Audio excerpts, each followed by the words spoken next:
here today. I have the subject of our shout out. Um, what's your pen name? John X. Gray. But I know him as Ed. Um, but he really doesn't want to do this, so we're gonna make this as short as possible. Thank you. I really want to punch him in the face. Um, so the subject of today's rant is another episode of What is Wrong with This Country. Oh, Ed, do you wanna start us off? that might take some time. Where do I begin? Ah, Well, let's see. I suppose one thing that's wrong with this country is that we have now become a nation of tax consumers rather than wealth producers. It's unfortunate but true. And you have more people now looking for work or on the dole, pretty much, as they used to say in England, than you do producing anything or being productive citizens. It's sad but true, and that's the last few years it's gotten even worse. So I think this country is personally doomed, but that's I mean that's just my opinion. And ah. what you want to talk about any topics to make it easier? I'm gonna expand on that. The fact of the matter is that people, it's easier to get unemployment and welfare than it is to work. Yeah, of course. And unfortunately, around the 60s, would you say The welfare state explosion truly started with the Great Society. Yes, yes. Unfortunately, I mean, and the Democratic Party sees it as with the New Deal in the 1930s as a way to get power and convert people to vote for them, more or less. I think the push for third world immigrants since 1965 is another way to get more and more Democratic registered voters. And they hope to someday become the majority party, and maybe if they have their way, the only party to silence all dissent from any other party that would challenge them. And they want a permanent majority, I believe, and they think they're going to get it with, especially with the young people in your generation, these Black Lives Matter people, these social justice warriors who are too smart, they're too smart for their own good, or at least they think they're smarter than they think they are. I suppose you'd say they have arrogant opinions. They won't listen to any dissenting ideas. Um, they're zealots, more or less, and I don't particularly care for left wing zealots. They irritate me, just like the communists of a bygone age, and they think they're right, and they're committed to what they believe in, what they want to do, and they're going to. I don't know if they're ever going to straighten up and become productive adults who don't think they have to go out and protest everything. Uh, it's because they have a problem with mommy and daddy not taking care of them or letting them live in the basement. I just don't know. I honestly agree with Ed on this one. Basically, it's just the fact that the more people are on welfare, the less power the Republicans or Tea Party or whatever are going to have, because they're obviously going to want to keep their welfare. I think another problem with today's country of the U.S. is the fact that Democrats and Republicans just can't get anything done in Congress because they just can't get anything done, you know. And rightfully so. I feel like the president we have now is pushing a bunch of bullshit, and unfortunately, Democrat or Republican, they're not out for the people, they're out for themselves. And until we get a government of the people, we are not going to have a good country. I'm afraid I've become so cynical toward democracy. I don't believe it works anymore. In fact, I heard one person describe democracy as two wolves and a sheep voting on what to have for dinner. Guess who's going to win? The The wolves. wolves, of course. And I don't think that there's.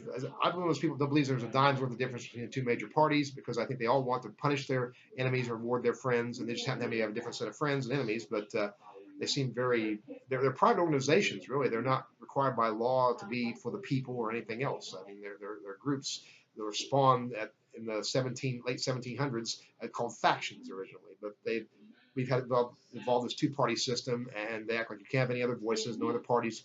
And the two parties have pretty much written laws in each state to make sure you can't get ballot access if you're a third party like Greens or Libertarians or Constitutional Party or anything else like that. So they monopolize their power, and and why is it the people in these elite parties are such good friends with each other, like going to the same golf courses, the same country clubs, the same restaurants in D.C., and they act like they're enemies, but it seems like sometimes, and in this county where I live in here, Lawrence County, it seems like the Republicans and Democrats decide which party gets to hold this county office or that county office.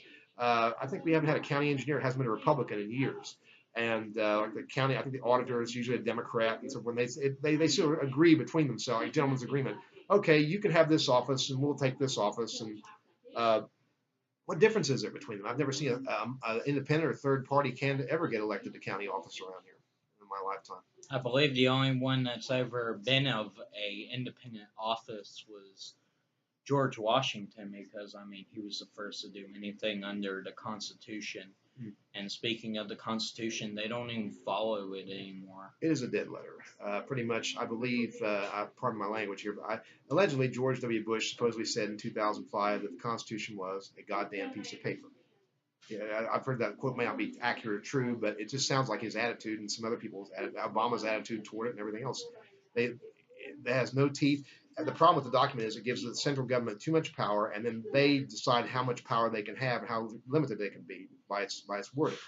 And when you have courts and legislatures that the Congress abdicates its responsibility to oversee things, the president becomes a dictator, a king, almost a king, and the Supreme Court pretty much just rubber stamps anything the executive wants.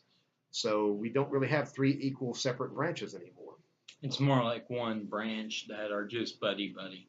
More or less, yeah, going along or at least surrendering responsibility to a leader rather than taking aim for themselves. I also think that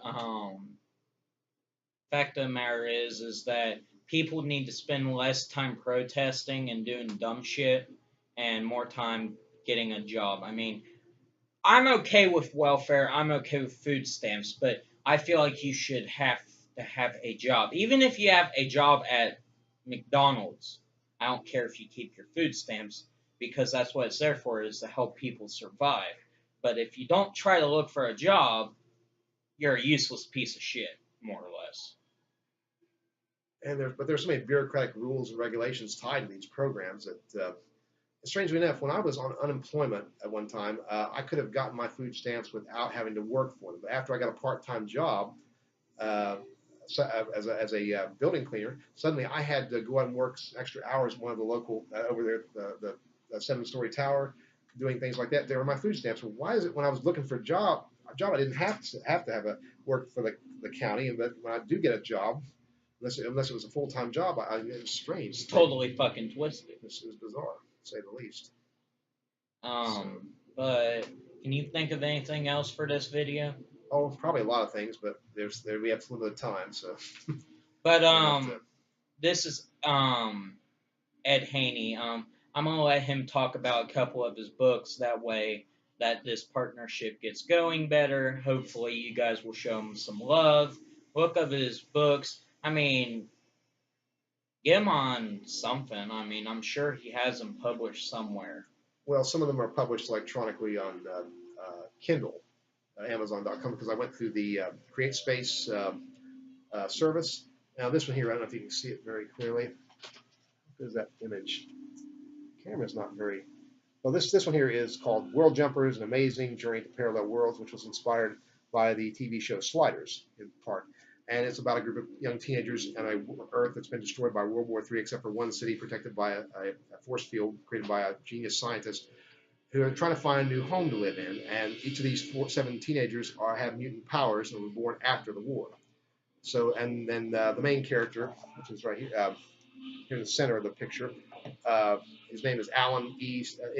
Middle initial E, then Strange, middle name Chance, is the one who's trying to help find this new world to live in before their force field collapses due to lack of energy sources, and everyone would die by the end of 2012, strictly, from the radiation coming into their city.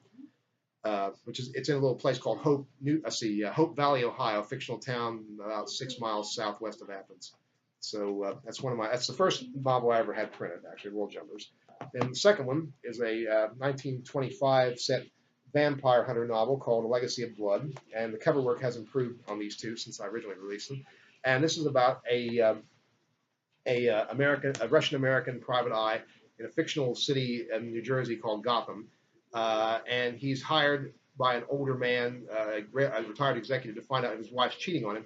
And he discovers that this lady, named Helena Sloan, here in the background, she's a larger, superimposed behind him, like big face, is actually a 300-odd-year-old vampire who's lived since the 1600s, and if she drinks and bathes in blood, it keeps her young, more or less, just like her grandmother, the infamous Blood Countess Elizabeth Bathory of Hungary. My favorite's up next. Oh, yes. Okay, this is what I call a non-illustrated comic book. It's called The Circle of Light, and it's about a Christian superhero team that the original characters in the book are pictured on the back of the original team that is pretty much wiped out by a conspiracy by one of their former members to discredit them and all costume superheroes and get them regulated. It's sort of a metaphor for gun control, I guess, except we're trying to control these super vigilantes. And a new group of heroes have to come forward. Some of them are children of these other people, and some are new people. And they have to fight these monsters that are being artificially created by this former member, who to terrorize the country, creating almost like the false flag operations you've heard of from the U.S. government, and try to build up political will to let's regulate these people, find out who they are, keep their identities, and then eventually maybe we'll just ban them from operating altogether. So and this group of 7 heroes. Let's try to get, but this is just the first part of the story. I guess I'm wanting to write sequels to The Circle of Light. I have in mind. And when the sequels come out, I will definitely inform you guys and make sure that you know about them so you can get them on Kindle. Okay, thanks a lot. I appreciate it, John. No problem. This is your friendly neighborhood pyro. There's Ed. We are signing out for tonight. Have a good one. Go ahead. I was going to make a joke that yes, you can't see the top of my head because it's clear plastic, and you can see my brain. I'm kidding.